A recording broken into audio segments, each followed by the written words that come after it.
How can I assure people, other than telling them and trusting them to believe me, that the man lies?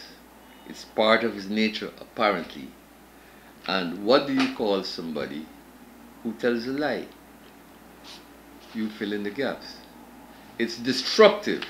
As far as the chairman of Gecom is concerned, PPP Gecom Commissioner Robeson Benn displayed a lack of decency when, during a lecture at Red House on the occasion of the 52nd anniversary of Guyana's independence, Mr. Benn questioned the transparency of the Guyana Elections Commission, saying that the vast majority of Gecom's employees, 90% that is, are African Guyanese, and that percentage of persons of one ethnicity amounts to an unwholesome imbalance at Gecom. Mr. Benn's utterance was supported by former President Donald Ramotar, who repeated it during the Red House event. Nightly News wanted the chairman of Gecom to explain the Commission's employment policy and why should one ethnic group command such a huge foothold at Gecom. But that turns out not to be the case. Justice Patterson was irate at learning of the utterance of one of the Gecom's commissioners. Neither does vicious lies augur well for us. The truth is that, according to our statistics and records, 46% of the people in Gecom are African Guyanese. Justice Patterson said the discord Mr. Benn is trying to sow is uncalled for, since he has no interest in the outcomes of the elections other than it being widely seen as free and fair. The chairman said he wished not to be dragged into a political war, since he is not a politician and has no interest in being one. If Mr. Benn is trying to make the point that he's non-compos mentis, that means staring mad, nobody would believe him. Mr. Benn also claimed that the Gecom chairman recently became upset with him and tried to stop him 4 times from speaking during a meeting with a visiting United Nations team.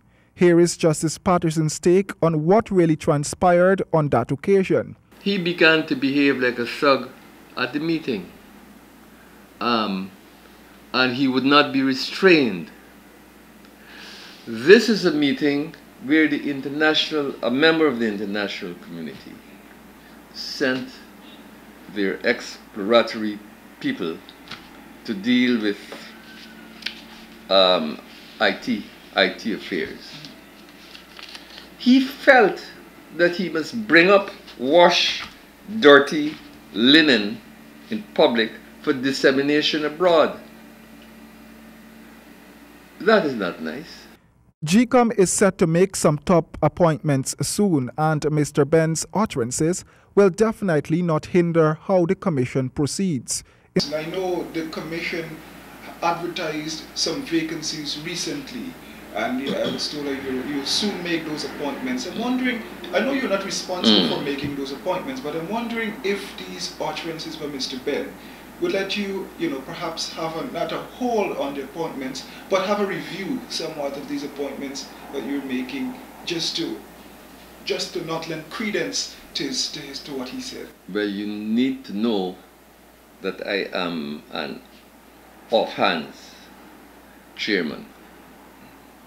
I am not Gecom. I don't vote at all unless I have to, and that opportunity hasn't come yet. So I do not take part, generally speaking, in the deliberations. We have subcommittees, and they do the groundwork. Justice Patterson said other PPP commissioners on the commission are cooperating, but Mr. Benn is operating, in his view, like a wild card, as he would bang on the table and demand documents which will cause his colleagues on the commission to distance themselves from him. The message from the chairman to Mr. Benn is, I quote, "Reconfigure your manners, sir," unquote. Roy Den James, H.